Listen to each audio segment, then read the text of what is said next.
देते हैं तो नोट ले लो, लेकिन वोट ना दो, जिससे उनको सबक सिखा दो कि हम बिकाऊ नहीं हैं। हमें वोट का अधिकार जो मिला है बहुत मेहनत करके बाबा साहब अम्बेडकर जी ने दिया है। ये वोट की कीमत उतना समझिए जिससे अपनी माँ बहन बेटी की इज्जत होती है, कि हम इज्जत के साथ सौदा नहीं करते। इस तरीके से अपने वोट के साथ हम सौदा नहीं करेंगे, बल्कि हम वोट उसी को देंगे जो हमारे देश के लिए, संविधान के लिए, अधिकार के लिए, हिस्सा के लिए, सुरक्षा के लिए, भागीदारी की जो बात करेगा, हम वोट उसको देंगे। वोट हमारा बहुत कीमती है। वोट से ही पंच से लेकर प्रधानमंत्री की कुर्सी, राष्ट्रपति की कुर्सी तक पहुंचते हैं। इसलिए वोट से सौदा हमारा बहुजन समाज नहीं करेगा। अब हमारा वो समाज समझ चुका है कि हम अपने वोट को हमें बेचना नहीं। जिस तरीके से पूरे भारत में बहुजन समाज के लोग आंदोलित हैं, आज विद्युत विभाग का निजीकरण के विरोध में पूरे भारत से आए हुए सभी लोगों ने सरकार के खिलाफ धरना प्रदर्शन कर रहे हैं और अपने अधिकारों का मांग कर रहे हैं कि जो निजीकरण किया जा रहा है, यह हमारे हक छीने जा रहे हैं, इसे पुनः वापस लिया जाए।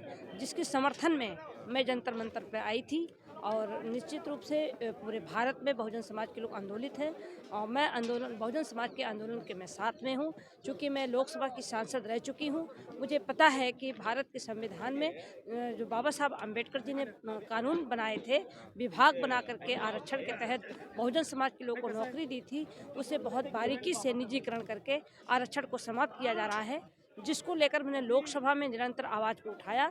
2017 से मैं लगातार आवाज़ उठा रही हूँ। सड़क से लेकर के सदन तक मैंने आंदोलन किया और आज भी मैं आंदोलित हूँ। लेकिन सरकार तो कह रही है कि भाई बेच नहीं रहे बल्कि लीज पर दे रहे हैं, इससे सुविधाएं बढ़ेंगी, नौकरी बढ़ेगा, रोजगार बढ़ेगा।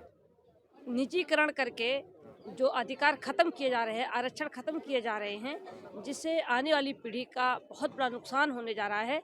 जब हमारे लोग सरकारी नौकरी करते थे तो उनको वेतन, अच्छी वेतन मिलती थी, जिससे अपने बच्चों को अच्छी शिक्षा दे सकते थे, अच्छा मकान बना सकते थे, अपने बच्चों को अच्छी जगह पहुंचा सकते थे। लेकिन जब निजीकरण हो जाएगा, ठेकेदारी प्रथा हो जाएगी, तो हमारे लोगों को नौकरी नहीं मिलेगी, उन्हें नौकरी से वंचित कर दिया जाएगा, रोजगार से वंचित किया जाएगा, तो हमारे बहुजन समाज के लोग गुलाम हो जाएंगे। इस गुलामी से बचने के लिए निरंतर संघर्ष हो रहा है। मैं लोकसभा के अंदर भी लगातार मैं आवाज़ को उठाई हूँ और लोकसभा के बाहर में भी मैं लगातार आंदोलन कर रही हूँ। लेकिन तब तो आप बीजेपी में थी, जब आप आवाज उठा रही थी तब तो बीजेपी में थी आप। मैं बीजेपी में थी, मेरा हक है। बाबा साहब अम्बेडकर जी ने हमें आरक्षण के तहत चुनाव लड़ने का अधिकार दिया और बाबा साहब की एक सोच थी कि जिस दिन हमारे लोग आरक्षण के तहत लोकसभा में पहुंचेंगे तो बहुजन समाज की आवाज़ को उठाएंगे। मैं बाबा साहब के अनुयायी हूं, संविधान के तहत मैं सांसद रही हूं, इसलिए मेरा जिम्मेदारी बनती थी कि मैं लोकसभा में भी सदन में उठाया और जब मेरी बातों को अनसुनी की तो मैंने सांसद पद भी छोड़ दिया था और बीजेपी छोड़ करके सड़क पर मैं बहुजन समाज के लिए आंदोलन कर रही थी। लेकिन मोदी जी खुद कहते हैं कि भाई मैं तो ओबीसी हूँ। देखिए, हमारे अधिकार, हमारी लड़ाई किसी व्यक्ति से नहीं है, हमारी लड़ाई हमारे अधिकार से है। बाबा साहब ने तो जो क्या संविधान में हमको अधिकार दिया है कि जितनी जिसकी संख्या भारी उतनी उसकी भागीदारी, तो हम अपने हकदारी की मांग कर रहे हैं, हिस्सेदारी की मांग कर रहे हैं। हमारी व्यक्तिगत लड़ाई किसी से नहीं है। हम 26 नवंबर को संविधान दिवस इसी जगह जंतर मंतर पर हम लोग संविधान दिवस पर्व दिवस के रूप में मनाने के लिए जा रहे हैं। मैं आपके चैनल के माध्यम से भी अपील करूंगी कि 26 नवंबर को संविधान दिवस पर्व दिवस के रूप में जंतर मंतर पर आप लोग आएँ और कार्यक्रम को सफल बनाएं। मैम आप ठेका प्रथा की बात कर रही हैं, तो सेना में भी 4 साल की नौकरी आ रही है, आप लोग ठेका प्रथा बोले, तो सरकार तो कह रही है कि भाई ये बहुत अच्छी योजना है, देश के युवाओं को देशभक्ति का पाठ पढ़ाएगा और लोग आगे बढ़ेंगे। युवाओं को। देखिए, हाँ। पहले तो हमारे आने वाली पीढ़ी अपनी पढ़ाई की तैयारी की, वो चाहे किसी जाति के हों, किसी धर्म के हों, किसी संप्रदाय के हों।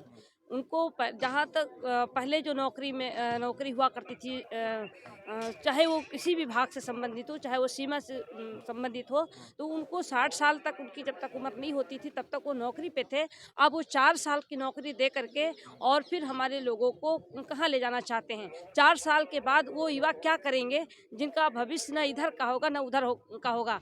जिस तरीके से सरकारी नौकरी की सीमा थी, उस तक अगर करते तो कम से कम उसका जीवन पार हो जाता, उसके बेटे अच्छे पदों पढ़ लिख करके वो भी आगे बढ़ जाते, उनका परिवार अच्छा से चलता। लेकिन 4 साल की नौकरी करके फिर 4 साल के बाद वो घर वापस आएगा तो वो क्या करेगा। मैम, बीजेपी हर चीज़ को चुनावी जीत से जोड़ती है। वो कहते हैं कि इतने आंदोलन होने के बाद भी हमारी जीत, हम जीतते जा रहे हैं हर राज्यों में, तो इससे साफ है कि जनता उनके साथ है। देखिए, बहुजन समाज के लोग आज चिंतित है कि हम अपने अधिकारों के प्रति लड़ाई लड़ें। आज जो भी आंदोलन हो रहा है वो समाज को जगाने का आंदोलन हो रहा है। मैं तो देखती हूँ कि जब चुनाव आता है तो चुनाव के मौके पर कहीं चावल बांटा जा रहा है, दाल बांटा जा रहा है, नमक बांटा जा रहा है, तेल बांटा जा रहा है।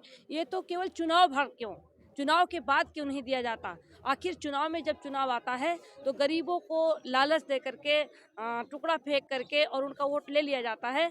लोग समझ नहीं पाते, उनको लगता है जो गरीब है, कमज़ोर है, लाचार है, बेसहारा है, बेरोजगार है, जिनके पास कोई रोजगार नहीं है, वो पेट के लिए परेशान है। और जब चुनाव आता है तो सरकार तो उनके साथ मजाक करती है। मैं तो कहती हूँ कि वो रोजगार अगर हर व्यक्ति को मिल जाए, हाँ, कोई भी जाति के हों, कोई भी धर्म के हों, कोई भी संप्रदाय के हों, चाहे वो महिला हो पुरुष है, सबको अगर रोजगार मिल जाए तो लोग यहाँ पर अपने मांग करने के लिए इतना दूर से नहीं आएंगे। लोग अपने घर पे उनको सम्मान के साथ सपोर्ट करेंगे। लेकिन जब उनका हक नहीं मिलेगा, अधिकार नहीं मिलेगा, तो निश्चित रूप से वो आंदोलन करेंगे, सड़क पर उतरेंगे, अपने अधिकार की मांग करेंगे। और जहाँ पर बात आई कि चुनाव वो जीत जाते हैं, चुनाव कैसे जीतते हैं ये आप लोग भी, मीडिया के लोग बेहतर भी समझ रहे हैं कि जब चुनाव आता है तो किसानों के खाते में कुछ पैसे डाल दिए जाते हैं, गरीबों के खाते में कुछ पैसे डाल दे देते हैं। लोग समझ नहीं पाते हैं, वोट करते हैं, बाद में वो बहुत पछताते हैं। अब वो समय आ गया है, जनता जरूर सोच रही है, विचार करेगी कि अपने अधिकार के लिए हमें लड़ाई लड़ना है, तो हमें लालच में नहीं आना है। अब तो माननीय कांसी राम साहब का एक नारा था कि अगर नोट देते हैं तो नोट ले लो, लेकिन वोट ना दो, जिससे उनको सबक सिखा दो कि हम बिकाऊ नहीं हैं, हमें वोट का अधिकार जो मिला है बहुत मेहनत करके बाबा साहब अम्बेडकर जी ने दिया है। ये वोट की कीमत उतना समझिए जिससे अपनी माँ बहन बेटी की इज्जत होती है, कि हम इज्जत के साथ सौदा नहीं करते, इस तरीके से अपने वोट के साथ हम सौदा नहीं करेंगे, बल्कि हम वोट उसी को देंगे जो हमारे देश के लिए, संविधान के लिए, अधिकार के लिए, हिंसा के लिए, सुरक्षा के लिए, भागीदारी की जो बात करेगा, हम वोट उसको देंगे। वोट हमारा बहुत कीमती है। वोट से ही पंच से लेकर प्रधानमंत्री की कुर्सी, राष्ट्रपति की कुर्सी तक पहुंचते हैं। इसलिए वोट से सौदा हमारा बहुजन समाज नहीं करेगा। अब हमारा समाज समझ चुका है कि हम अपने वोट को हमें बेचना नहीं चाहिए। ठीक है ma'am, thank you. Thank you.